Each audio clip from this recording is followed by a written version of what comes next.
Bueno, y en este episodio especial por el cumpleaños número 50 de David Beckham, tengo el honor de contar con un invitado de lujo, alguien que conoce este ámbito y en particular el mundo del deporte muy de cerca, al punto tal de que al día de la fecha incluso está teniendo algunos desenvolvimientos en lo que vendría a ser el terreno de juego per se, que es Don Eduardo Vizcayart, Don, bautizado así por el mismísimo Luis Omar Tapia, ¿no? Así que todo un referente en el mundo del deporte, un compatriota que está al más alto nivel del mundo deportivo, periodístico, y quien es un referente para mí. Así que, Eduardo, un placer tenerte acá en la Biblioteca de Oro para conversar sobre la carrera de David. ¿Cómo te va, Gustavo? Un abrazo y bueno, gracias por la presentación, gracias por incluirme dentro de la Biblioteca de Oro y bueno, vamos a charlar un rato sobre tu gran amigo David Beckham. Mi gran amigo, sí. Un gran amigo de verdad porque me ha acompañado silenciosamente a lo largo de toda su vida, solo que él no lo sabe, pero eh, Bueno, no lo digo irónicamente, lo digo realmente. O sea, que hay veces que hay gente que te acompaña en el camino y nos pasa a nosotros, comunicadores, que viene alguien y te dice, y que alguien que no conoce y te dice, "Vos fuiste muy importante en tal momento, tal cosa que dijiste". Hay alguien que realmente prestó atención a eso. En este caso, la trascendencia de lo público, de la imagen de Beckham es mucho mayor que la mía. Entonces él seguramente percibirá eso que ha sido muy importante en la vida de muchas personas porque eh, más allá de su imagen, él ha dejado algo, sin duda. y hablando de dejar algo, ¿qué deja la imagen de David Beckham en Eduardo Vizcayart? Si pudieras definirlo en simples palabras, ¿qué representa él para vos? Yo creo que el sentido de la dirección en una carrera, la lucha, la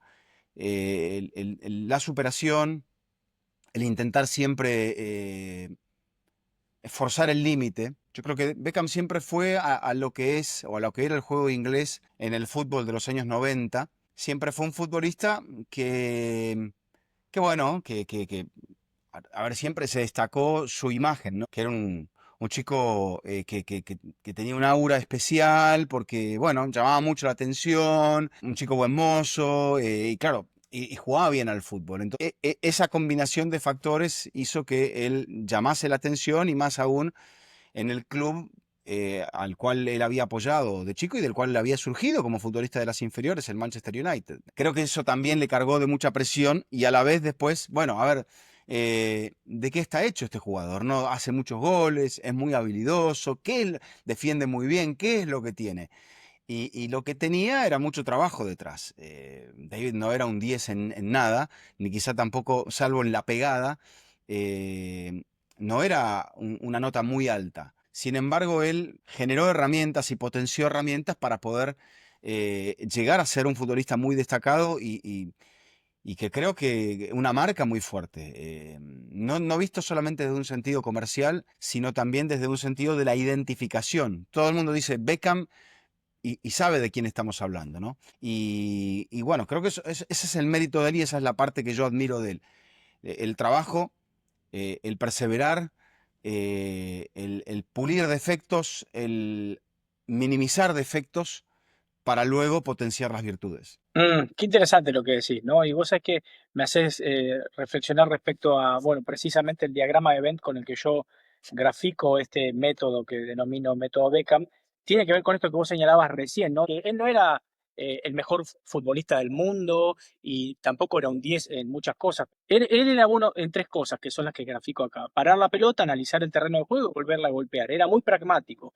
Nunca quiso aplicar esta lógica que muchos por ahí en el ámbito de lo profesional intentamos, que es querer ser medianamente bueno en todo, sino que su característica, como bien señalás, es haber sido muy bueno o estar por encima de la media en un par de cosas nada más. Y esto tiene que ver también con la hiperespecialización que nos demanda el mundo profesional ahí afuera. Pero para eso hace falta concentración, y vos lo sabes bien, porque la precisión de David a la hora de pasar la pelota requiere también decirle que no a un montón de otros futbolistas, es decir, darle la pelota a Zidane quería decir también decirle que no a Luis Nazario da Lima, a Figo, a Roberto Carlos, a quien fuere. Vos que lo has visto tanto tiempo jugar y has transmitido y relatado sus partidos, ¿cuáles han sido esos momentos más quizás icónicos de su carrera futbolística desde tu perspectiva? Mira, Beckham, si hay algo que tuvo, creo que su carrera podemos marcar algún gol de tiro libre, una situación, viste,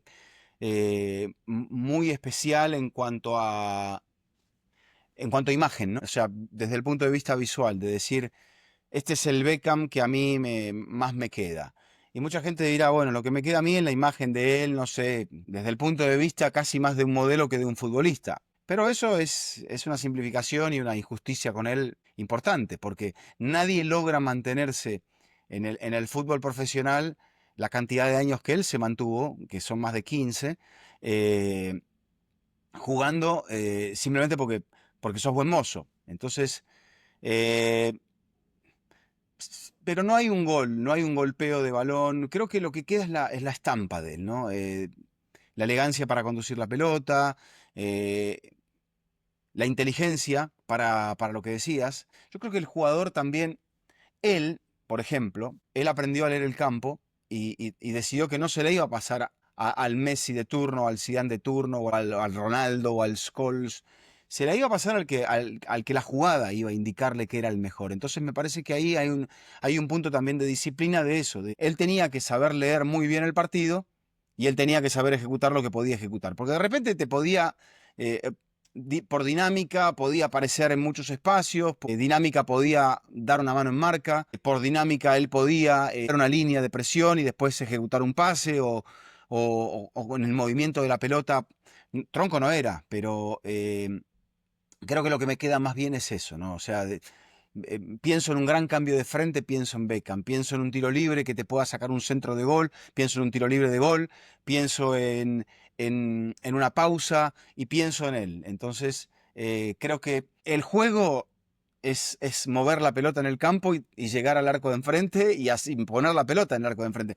O sea, nadie te dice que tenés que apilar a 4 jugadores para ser bueno. Podés ser bueno manejando los conceptos que él manejaba y yo creo que eso es lo que emerge de él como su verdadera imagen. Qué interesante lo que decís. ¿Cómo lo podrías, si, te invito al terreno del desarrollo personal, ¿no? Pero en un mundo en el que estamos todo el tiempo bombardeados por un montón de estímulos mucho menos relevantes que lo que vos acabas de decir, ¿no? Comparados con Figo, Zidane, Ronaldo, con el Messi de turno. No todos los estímulos que recibimos a diario son el Messi de turno, pero sin embargo llaman nuestra atención, nos distraen y nosotros sin querer muchas veces por no saber qué hacer, empezamos a gambetear por la vida para intentar resolver problemas o le pasamos la pelota a cualquier cosa. ¿Cómo podríamos extrapolar esto, si es que se te ocurre una manera, a la vida cotidiana? ¿Qué ejemplo nos puede dar Beckham respecto a cómo él era como futbolista y lo que nosotros podemos ser fuera de la cancha? Yo creo que ese que te marcaba al principio, de decir, porque no todos son buenos en todo, no todo el mundo es, yo por ejemplo, no sé, hay muchas cosas que no hago bien, como todo el mundo. Nadie puede pretender ser, no sé, un Messi, por más que nos frustremos diciendo, no, tengo que hacer tal cosa mejor. Hoy por hoy, en esta era tan complicada en cuanto a la exhibición de las virtudes, viste, no todo el mundo, nadie está lleno de virtudes. Yo creo que eso es un error de esta época y un error que le estamos pasando a los jóvenes que me parece que parten con esa presión algunos de querer sobresalir, de tener no sé, de ser influencers, de tener 1 millón de seguidores en las redes sociales, de ser una sensación en TikTok o en Instagram o en donde sea, y que esa sea su vida. Y creo que siendo un personaje que emerge en los años 90, Beckham, viene de la era analógica todavía. Entonces, creo que él, en ese sentido, es un personaje que dijo, bueno, yo tendré que ser una suma de virtudes, pero obviamente tendré que saber jugar las cartas para esconder mis defectos y sacarle provecho a lo que tengo de bueno, lo cual es un ejercicio de muchísima honestidad. Creo que también Beckham a la larga, como nos ha pasado a todos, te vas encontrando con figuras dentro de su vida, no sé, Alex Ferguson, su esposa, y muchas otras que quizás no conozcamos tanto, que sus compañeros de club, que, que le fueron indicando, si se quiere, eh, un camino y un orden, ¿no? Beckham vivió momentos, por ejemplo, no sé, la expulsión en el Mundial de Francia, donde de chico de póster pasó a ser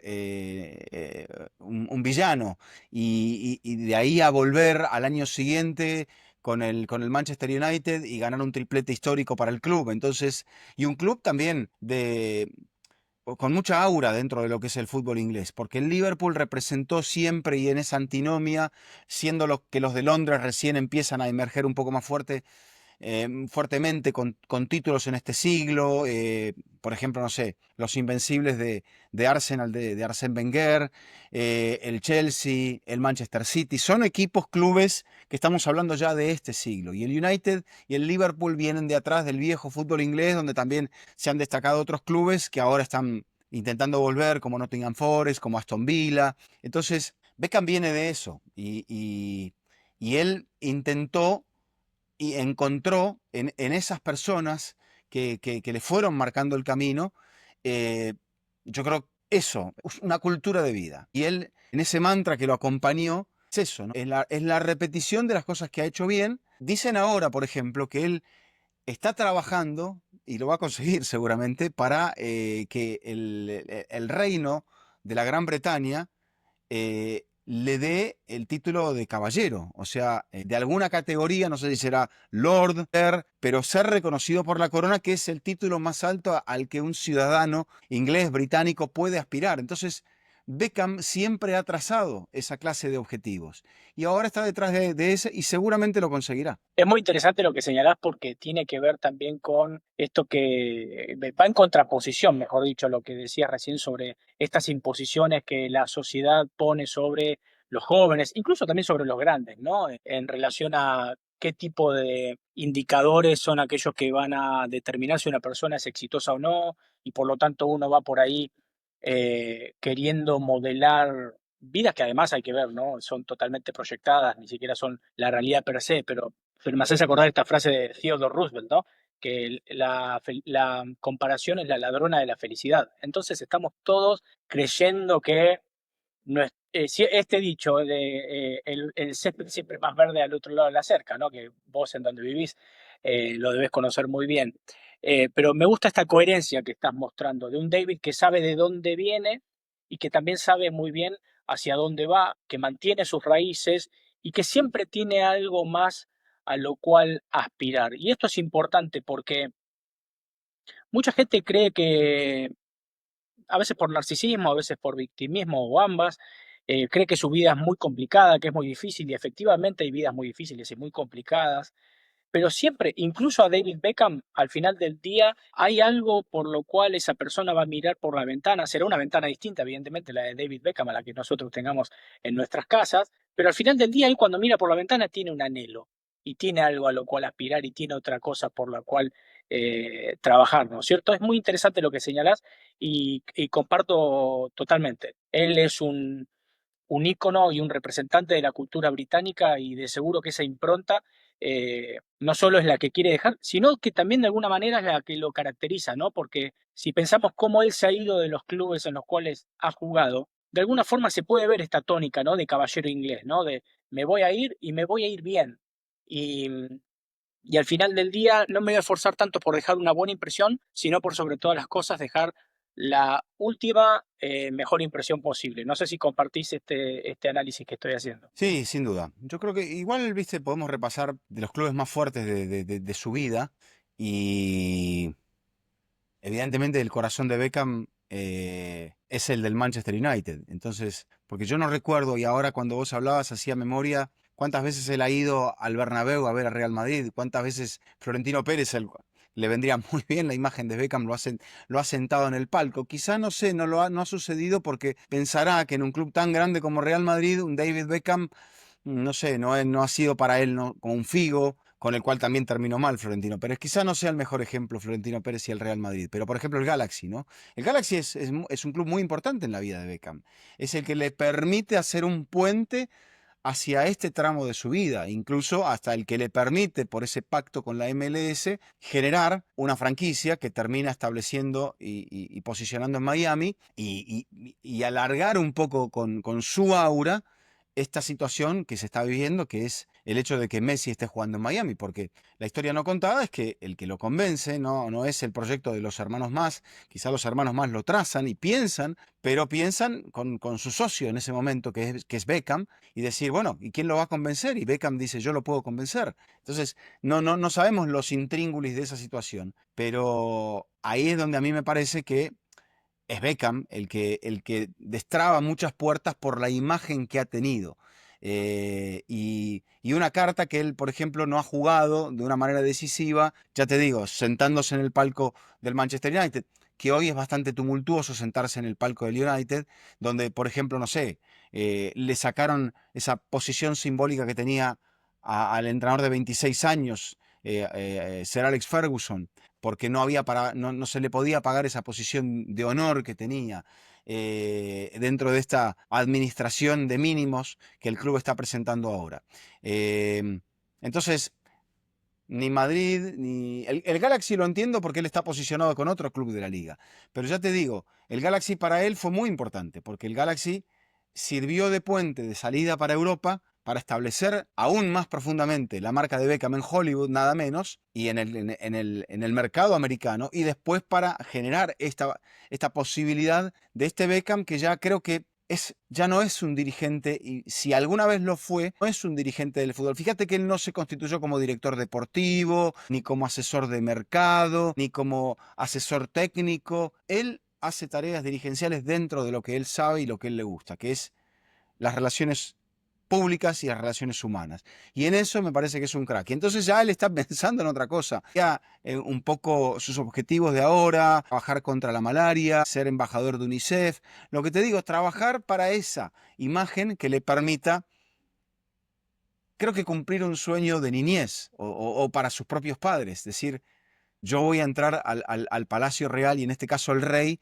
me va a erigir a mí en caballero del rey o en lord o en lo que sea. Interesante lo que señalás y de alguna manera uno piensa como si no hubiera cumplido ya suficientes sueños de la niñez David Beckham, ¿no? Pero así y todo, siempre queda uno por cumplir. Recién cuando hablabas de este convencimiento de David para con Lionel, comparto tu punto de vista, coincido y creo que así como David se tuvo que ir de su casa, es decir, del Manchester United, como vos señalabas recién, Lionel se tuvo que ir de la suya, que era Barcelona. Entonces, ahí hay una aprehensión con H, ¿no? De vivencias Ujú. ajenas. Hay una empatía real. David puede ponerse en los zapatos de Lionel, por más que sean de países que incluso en términos futbolísticos son históricamente rivales y que no hablen el mismo idioma siquiera ni nada, hay un nivel de comprensión que va mucho más allá de la lengua y de la cultura, al punto tal de que efectivamente no caben dudas de que el papel de David en el convencimiento de que Lionel sea parte del proyecto es clave. Y por otro lado, este efecto mariposa, ¿no? De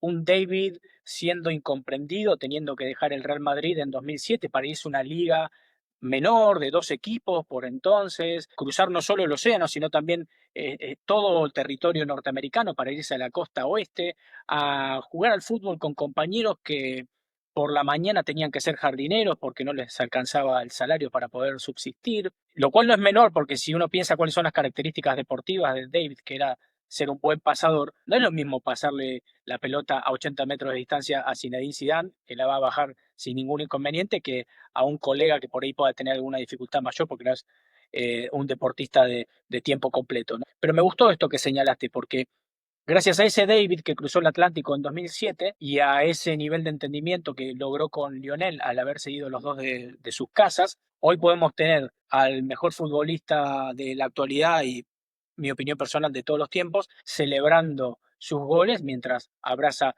a sus hijos. Vos que hoy estás viendo esto incluso desde el mismo terreno de juego, ¿cómo ves a Lionel en este periodo de su vida? ¿Lo ves teniendo ese nivel de felicidad que uno ve en los partidos de la MLS a través de Apple TV?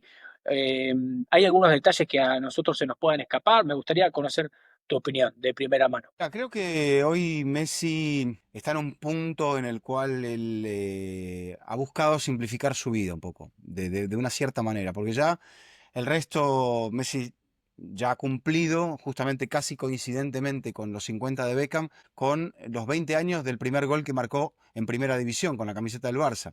Entonces, dentro de ese paralelo que hay entre ambos, eh, y en el momento que Beckham era jugador de la liga, ¿no? Mira qué coincidencias. Yo creo que hoy Messi busca simplificar un poco todo. Yo tuve acceso cuando él había llegado a Inter Miami a alguien de su entorno, a alguien que lo acompaña, obviamente que él trajo de Barcelona, que no es una persona de perfil alto, para nada, pero de la absoluta confianza de Messi. Y él me decía, Messi no, las complicaciones ya pasaron, sobre todo después del Mundial, me dice, porque sin decírmelo, es como decir, el Mundial colmó las expectativas. Él iba a jugar el Mundial por el mero placer y se encontró con un grupo de futbolistas, probablemente simbolizado en el campo por Rodrigo de Paul, y en la conducción del grupo por Scaloni, que le quitó las presiones a Messi. Y me parece como que Messi interpretó que eso era lo que necesitaba y no que alguien le dijera, sos el mejor, hacenos ganar. Algo que tácitamente, sin palabras, cuando te dan la pelota en la situación más difícil, te están diciendo eso o te están implicando eso. Entonces, Messi llegó aquí y esta persona, a la cual no nombro, no porque no me sepa el nombre, sino porque prefiero dejarlos ahí, me dice, es Argentina y el Inter. Él es feliz con esto, no nos vamos a complicar la vida, sí, por ahí, Newell, qué sé yo, pero tal. El Barça es un capítulo, en ese momento, estoy hablando hace casi 2 años, un capítulo cerrado, me decía él, y te queda, bueno, esa sensación de que en efecto el camino es ese, ¿no? Que no ha habido otra cosa. Ahora, bueno, hay que renovar este vínculo. Está el Mundial el año que viene. Ha surgido esta situación del Mundial de Clubes. Eh, también esta CONCACAF Champions Cup, que termina con una sensación de frustración. Y yo creo que ahí, bueno, es otra vez, ¿no? Messi bajo presión. Tengo que agarrar y tengo que... Con un equipo que probablemente eh, necesite todavía ser mejorado para pedirle más cosas y que se irá viendo con el correr del tiempo, ¿no? ¿Cuáles serán esas mejoras? ¿Cómo se puede mejorar dentro de lo que es el ambiente y el ámbito competitivo de esta liga y de este fútbol? Que es distinto, tiene sus características diferentes a otras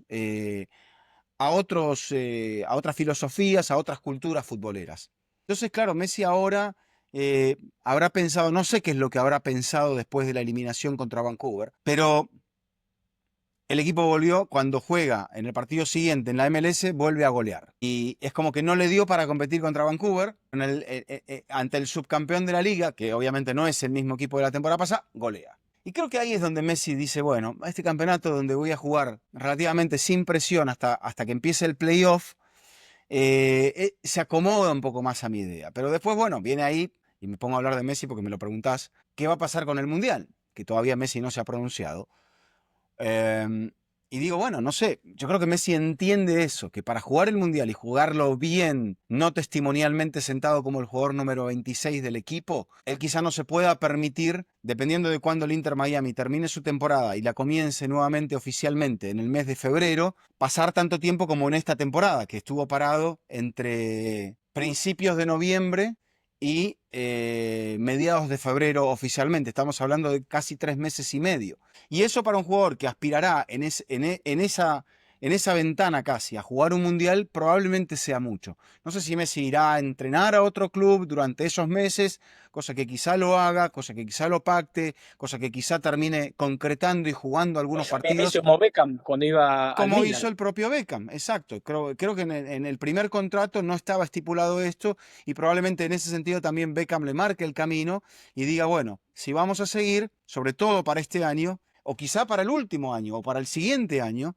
si es que los calendarios no se ajustan al europeo, cosa que parece que no va a ocurrir por ahora, es eso, es decir, bueno, voy a hacer un gran tour con un equipo que a mí me guste. No sé si será Newell's, no sé si será el Barça, seguramente no va a ser el Paris Saint-Germain. Y creo que Messi tampoco siente una obligación de jugar con nadie por un tema estratégico de negocio. Yo creo que Messi, cuando cierre este capítulo, será esto, como decía esta persona de su entorno, será esto y Argentina. El corazón de Messi estará con la selección argentina y probablemente si, como lo dijeron los hermanos más, Messi siga como socio del Inter Miami, sea esa la parte que él le deba al Inter Miami. No es menor lo que señalás porque quienes seguimos de cerca a la MLS y al Inter en particular, sabemos que se viene una serie de competiciones muy, muy cargadas, ¿no? Tienen una agenda muy fuerte por delante, porque si bien ahora ya quedaron fuera de la CONCACAF Champions, cosa que evidentemente alivia las presiones para el equipo, está el torneo doméstico, pero también se viene la Leagues Cup y el Mundial de Clubes. Por lo tanto, ahora van a tener un pico de actividad en el que van a, no sé, transcurrir 2, 3 partidos por semana, en algún momento quizás inclusive, y después este parate, ¿no? ¿Cómo lo gestionan en el Inter Miami esto? Y por otro lado, antes de avanzar, hacerte una pregunta barra paréntesis, que vos lo entendés muy bien y particularmente es una opinión mía y quiero ver si estoy equivocado o no. La MLS, desde la llegada de Lionel, y hace rato que viene creciendo, ¿no es cierto? Incluso de la misma llegada de Beckham a Los Ángeles Galaxy, que ha empezado a incorporar jugadores franquicia y demás. Hay un crecimiento también en otros clubes. Y esto lo quiero señalar para hacer un poquito de justicia, porque a veces veo que desde Argentina se critica al Inter Miami cuando quizás pierde contra algún equipo que uno considera desconocido, porque simplemente no tiene una figura de relevancia o no de tanta relevancia como la de Lionel Messi, pero ha mejorado mucho los clubes, se ha profesionalizado la MLS a un nivel altísimo, ¿no es cierto? Entonces, no es que solamente son Messi, Busquets, Suárez y Jordi Alba contra el mundo, hay equipos que han mejorado mucho. ¿Eso vos lo notás también? Sí, sí, sí, yo creo que la llegada de entrenadores de otras latitudes ha hecho que la liga diera un cambio en ese aspecto, en el aspecto de la mejora del juego, de los estilos, de la adaptación de los estilos de juego. Igual se juega un fútbol aquí muy dinámico, muy físico, no desde los roces y de los golpes, sino de la dinámica del juego, de correr mucho, eh, hay que estar muy bien físicamente para poder estar a la altura de estos partidos, porque los rivales te exigen mucho, te presionan alto, te hacen correr, en fin, tácticamente te obligan mucho a partir de lo que es el despliegue físico. Cada quien incorpora la figura que puede. Por ejemplo, ahora el Galaxy, el campeón, se desarmó de figuras importantes. Tuvo la lesión de un ex compañero de Messi, el catalán Riqui Puig, y eso le ha afectado. Todavía no ha ganado un partido. Estamos en la fecha 11, todavía no ha ganado un partido el campeón. Seguramente no juegue la postemporada. Y esto es llamativo porque también las reglas de la liga siguen siendo mucho de lo mismo que existía en la época de Beckham. Podés gastarte dinero en tu jugador franquicia, pero después tenés que rehacer tu plantel, a veces vendiendo jugadores que ocupan un cupo salarial muy importante porque trajiste a otros que también eran importantes.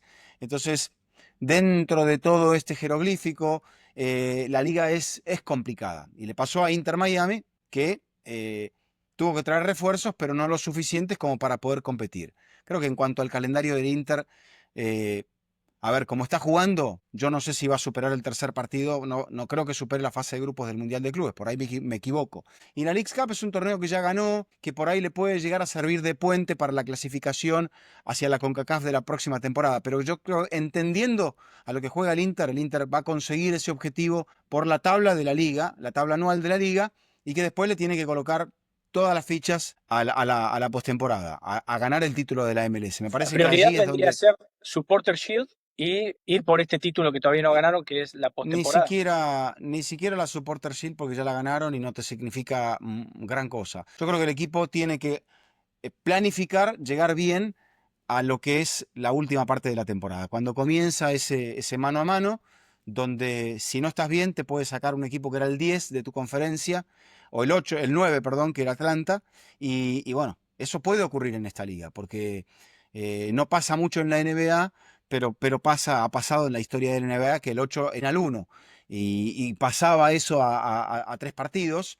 y por eso después lo llevaron a 7. Entonces, la MLS es como que copia un poco todo eso y ahí es donde, bueno, algunos de nosotros entendemos que fútbol es fútbol y otros deportes son otros deportes. Por ahí la filosofía americana no comprende el empate, no comprende un torneo de liga y jugar un torneo de copa, porque jugar un torneo de liga es jugar un torneo de liga y jugar un torneo de copa es jugar un torneo de copa, pero mezclar las dos cosas, bueno, es un poco la ensalada que se vive aquí. Totalmente de acuerdo. Volviendo al campo de juego, vos me comentabas recién que tenés la fortuna de ver a David de cerca, a Lionel de cerca, obviamente a todos los miembros del staff del Inter Miami. ¿Cuánto de esta impronta de David, de este caballero inglés del que hablábamos hoy, vos podés vislumbrar y contemplar desde tu lugar como profesional? ¿Cómo es el trato dentro del club y cómo es David en particular en la arena del Chase Stadium? Un ser muy amable, siempre con una sonrisa.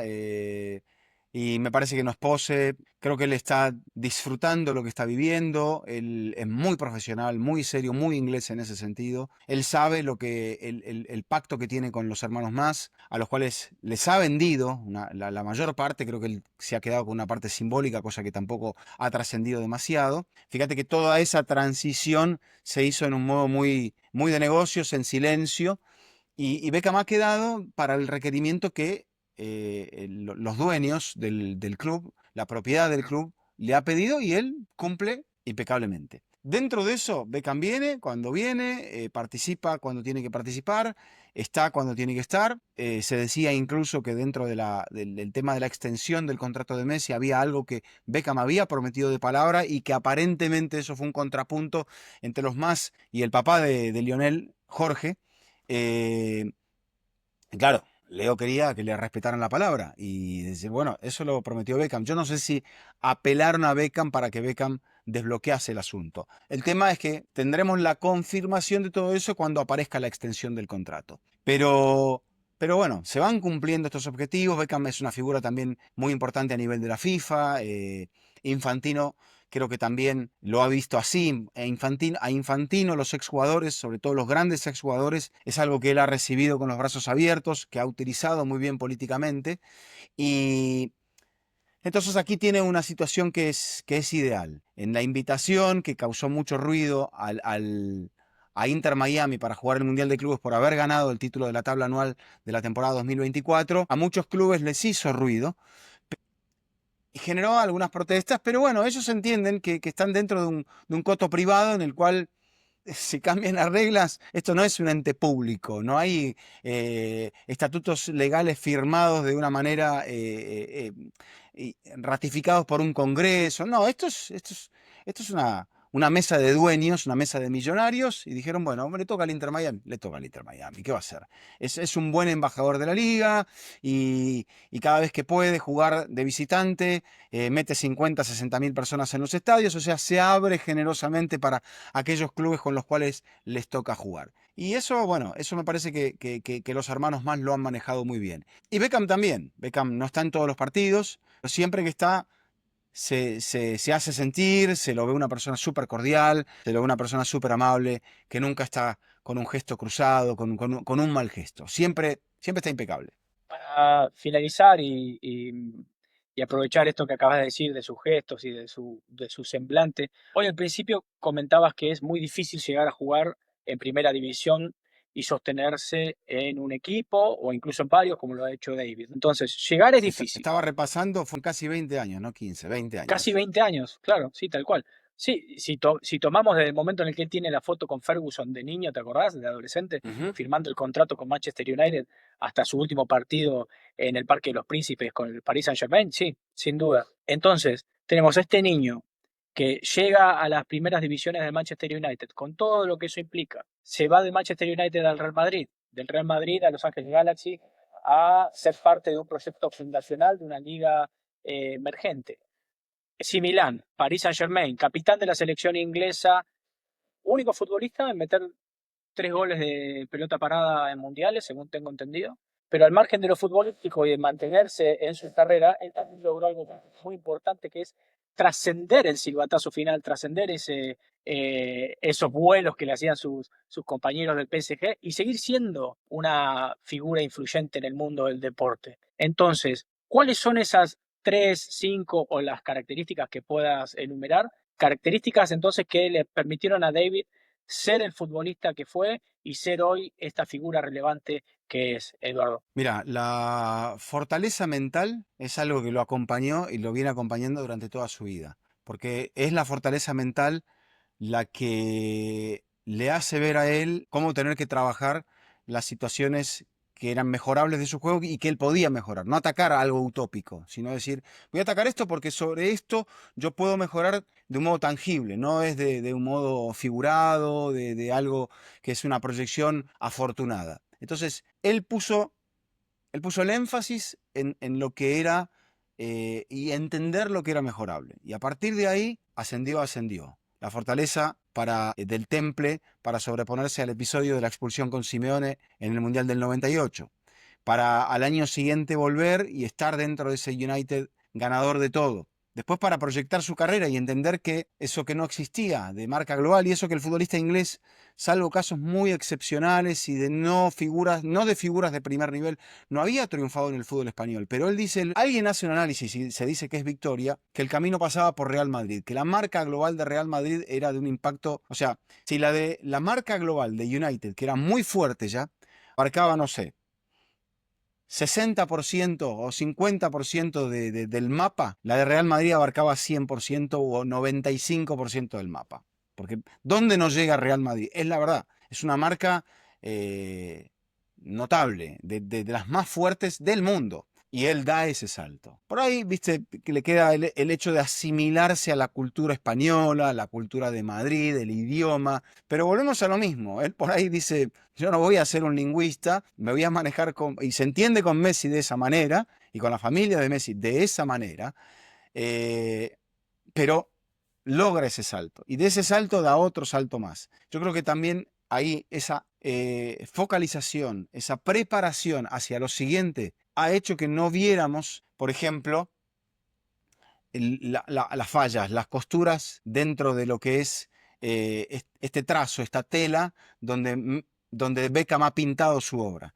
Y, en eso él también ha hecho un poco de, si se quiere, de autoterapia, ¿no? De decir, porque ¿qué les pasa a los jugadores? Vienen de ser figuras icónicas a después, si no se convierten en entrenadores o ahora tienen la posibilidad de convertirse en referentes a partir de los medios, en el ostracismo. O sea, ser todo y de serlo todo a partir de los 16, 17, 18 años, a ser alguien que se siente mucho, esto lo han confesado muchos jugadores, inútil a los 35, 34, 36 o 38, porque de esa repercusión pasás a ese punto de oscuridad. Bueno, Beckham no. Beckham siempre va pensando en la siguiente movida. Es como un ajedrecista, ¿no? Él no está ejecutando la movida de ahora sin pensar en el plan de juego. Y su plan de juego ha sido siempre ese. Me parece que, yo no sé si él ha dado, me imagino que lo ha hecho, porque hace apariciones públicas, hace apariciones en las cuales lo llaman para él hablar de eso, de proyección de un negocio, de proyección de una marca, para hablar a ese nivel con gente que intenta algo muy grande. Y Beckham es eso, es un ejemplo vivo de todo eso. Pero también es todo lo otro, ¿no? Es el hecho de lo que se mejoró como jugador de fútbol, de lo que consiguió como jugador de fútbol y de luego lo que ha conseguido como hombre de negocios y como empresario, como figura. Hay una publicidad ahora, ha hecho muchas publicidades, pero hay una publicidad global con una cerveza, con Matt Damon, y bueno, estás hablando de dos figuras, ¿cuál de las dos es más global ¿entendés? Entonces, eso es David Beckham. La trascendencia de la imagen de un jugador de fútbol que le pegaba bien a la pelota, que pasaba muy bien el balón, que jugó en grandes clubes y que después se vive reinventando a sí mismo constantemente.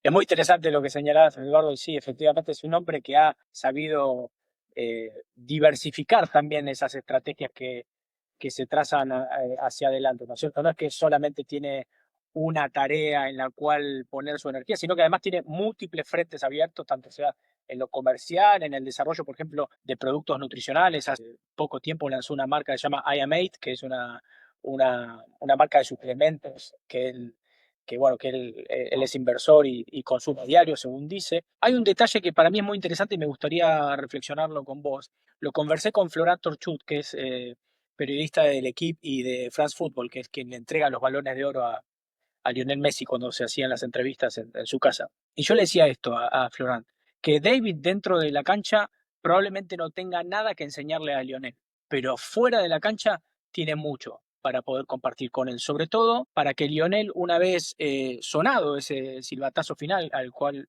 todos los futbolistas se enfrentan, pueda encontrar algo que le dé propósito, sentido a su vida, una motivación para despertarse a la mañana, porque como se le señalaba recién, la vida del futbolista se vuelve de alguna manera intrascendente, descartable, muy temprano. Y es muy difícil pasar de que todos los domingos 100.000 personas coreen tu nombre y te alaben a que de repente ni el teléfono te suene. Eso, si Ujú. pensamos al día de hoy, el cumpleaños de David, cumplió 50 años David Beckham, que fue tapa de las revistas más importantes del mundo, casi todos los meses era tapa de una revista. No fue tapa de todas las revistas en su cumpleaños 50, ni siquiera él, teniendo esta, esta capacidad de reinventarse y de mantenerse en el tiempo. ¿Cómo pensás vos que David puede contribuir a que Lionel tenga, Lionel o cualquier otro futbolista, ¿no? Una vida más allá del terreno de juego? Yo creo que mucho. Y fíjate algo también que ha pasado.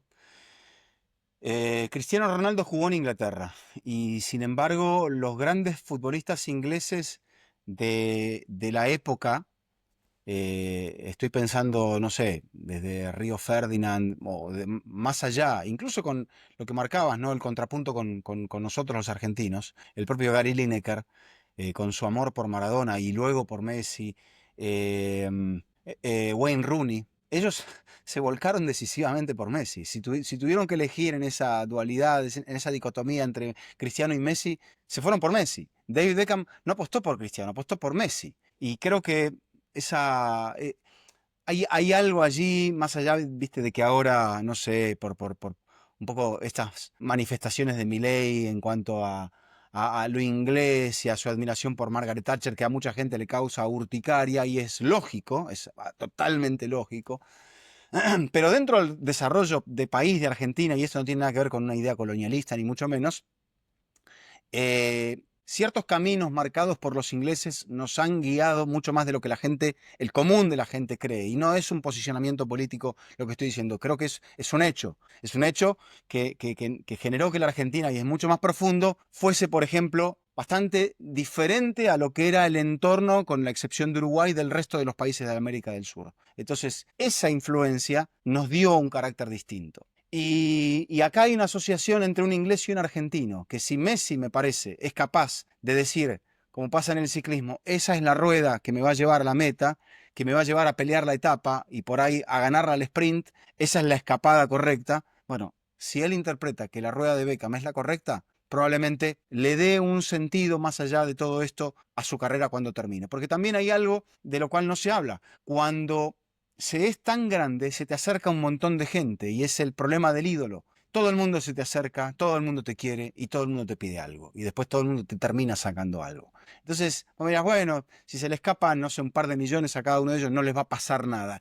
Pero no es lo monetario, sino el daño que te causa a veces un mal paso, eh, un mal negocio que genere que tu imagen se deteriore. Y si hay algo allí donde Beckham le puede dar muchos consejos a Messi, es en eso. Comparto totalmente, Eduardo, lo que señalás y me parece que es muy interesante tu análisis, incluso desde el punto de vista de lo cultural y lo profundo que es, ¿no? Que amerita una charla mucho más extensa que esta, pero lo comparto y de hecho es algo que yo, imagínate, habiendo sido eh, fan de David desde muy chiquito, usando sus camisetas, era siempre criticado por mis amigos, por mis vecinos, que hoy me dicen, tenías razón, al final Beckham era un capo, todo porque terminó de alguna manera acogiendo y cuidando a nuestro máximo ídolo nacional, ¿no? Pero hasta entonces todos me decían que David era el enemigo público, pero ahora se ha redimido en Argentina la imagen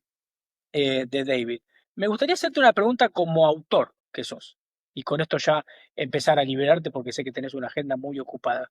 Vos tenés un libro que coescribiste, ¿verdad? Con Pagni, que se llama Sean Eternos. Es un libro maravilloso, es un Eternos libro los además. campeones.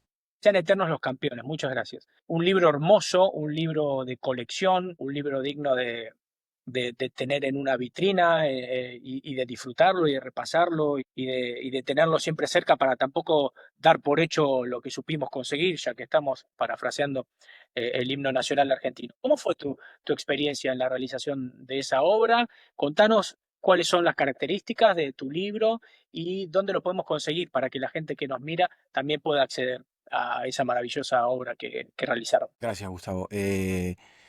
Bueno, gracias por el elogio al libro. Mira, el libro es una circunstancia también no planificada. Yo voy al Mundial de Qatar a trabajar para televisión, no con la idea de escribir nada al final del mismo, pero bueno, uno siempre va siguiendo eso como buen argentino, con muchísima intensidad, tomando apuntes. Bueno, Se vive, un mundial es un mes cuando uno está allí que lo vive con una intensidad como que ese es el centro de su vida. Y por suerte la gente que está en nuestro entorno lo sabe comprender muy bien y lo respeta, porque es como cuando un actor está de gira, como cuando un actor está filmando una película, cuando un jugador está en un torneo muy grande, es decir, está en eso. Y lo vivís con todos los sentidos. Entonces, eso fue lo que me pasó. Un compañero de muchos años, Alejandro Pañi, fotógrafo, ya de más de 40 años de carrera, eh, bueno, necesitaba un apoyo para poder ir al Mundial, yo lo ayudé y nada, compartimos mucho del tiempo allí en Qatar por la amistad que tenemos. eh, Somos casi vecinos, él vive ahora a 6 7 cuadras de la casa de mi madre en Buenos Aires. Y y bueno, nada, al volver, uno de mis hermanos me dice, ¿qué hiciste en la final? No, bueno, en realidad me dieron una muy buena ubicación en tribunas y pude meter una cámara, saqué fotos, él me consiguió un lente mejor al que yo tenía y la verdad que, ¿por qué no me pasan las fotos? Me dice, así las veo, ¿qué tal? Bueno, pero claro, Argentina sale campeón y era, vos lo sabés muy bien, aquellos días de diciembre fueron inolvidables. Y bueno, nada, me dice, ¿y a él cómo le fue? ¿Alejandro cómo le fue? Me dice, no, muy bien, tiene su trabajo en todos los partidos, le digo, espectacular, le digo. Él es una garantía como fotógrafo. ¿Y por qué no hacen algo? Me dice. Y algo como que, no, y un libro, me dice. Y un libro, es mi hermano Cristian, lo voy a llamar por su nombre porque después dice y no, que nunca digo su nombre. Y, y bueno, yo me metí en eso, en una tarea que para mí era muy a lo Beckham, ¿no? O sea, cómo voy resolviendo, cómo voy avanzando, qué herramientas voy a utilizar dentro de todo esto. Y así lo fui descubriendo, me fui apoyando en gente que por suerte me fue ayudando, fui visualizando el libro, como vos hiciste con el tuyo, fui construyendo un árbol al cual le fui agregando ramas, o un árbol de Navidad al cual le fui poniendo adornos, y muchos colegas, mucha gente me ayudó y por suerte pudimos plasmar la obra con las fotografías de Alejandro, con el relato mío y con ciertos detalles, ciertas piezas de gente que yo admiro, que yo respeto mucho, como Ezequiel Fernández Murs, como Diego Borinsky, José Pano, Vicente Muglia, dos periodistas que escriben en España, Diego Torres en El País y Juan Irigoyen también en El País, Ariel Sher, creo que no me olvido de nadie. Y bueno, todos ellos fueron mi equipo. Yo fui el capitán junto con Alejandro. Alejandro, bueno, era la estrella y yo era el capitán. Y, y dentro de todo eso hicimos Sean Eternos los Campeones, que se venden en las librerías más importantes, por suerte, del país. Es un libro pesado, pesa casi 2 kilos, con tapa dura, muy buena impresión, con muy buen papel, donde narramos el camino a la victoria de la selección argentina en Qatar 2022. No te preocupes que ahora yo voy a asegurarme de que en postproducción aparezcan las imágenes. Ahora van a estar viendo seguramente imágenes que voy a hacer en las librerías. De hecho, lo acabo de ver en la vidriera de Cúspide, está en Jenny, el Ateneo, está en todos lados. Así que les voy a hacer ver a nuestros seguidores y a quienes nos miren la calidad que tiene tu obra, que es realmente maravillosa. Es un libro hermoso. Gracias, Edu, gracias. ¿alguna idea o reflexión final que quieras compartir con nosotros? Algo que se me haya escapado, que vos consideres con tu No, no, experiencia que vale la pena agradecerte, agradecerte y bueno, yo siempre siento que estoy en deuda con vos porque bueno, vos te acercaste a mí, me regalaste tu libro, te portaste de un modo extraordinario, me ayudaste, me diste puentes y bueno, eso, a veces uno piensa que no corresponde de la misma manera con la otra persona, entonces eso, que sepas que estoy en deuda con vos y bueno, espero en la próxima visita poder compartir un rato y agradecerte personalmente. Por favor, ninguna deuda. Como vos decías hoy, son momentos del partido. La vida también es un partido. Uno le pasa la pelota a uno en un momento, otro la aguanta un ratito, después se la devuelve y es así. Y vos ahora me estás tirando un centro perfecto a la cabeza para que este episodio especial de los 50 años de David salga de la mejor forma posible. Así que te recontra agradezco. No hay ninguna deuda. Un placer para mí poder contar con esta colaboración tuya. Sos un gran profesional, sabes que te admiro y me pone muy feliz de que hayas podido pasar este rato con nosotros, porque sos una persona muy ocupada, así que de seguro tus enseñanzas, tus reflexiones y tu experiencia han sido de mucha importancia y relevancia para el podcast de la Biblioteca de Oro. Así que Edu, muchas gracias por tu tiempo, tu paciencia y tu generosidad. No, gracias a vos, bueno, gracias a tu proyecto, a tus ideas y espero haber podido contribuir de alguna manera positiva. Claro que sí. Un abrazo gigante y nos vemos pronto. Te acepto el café. Dale, gracias. Gracias. Abrazo grande.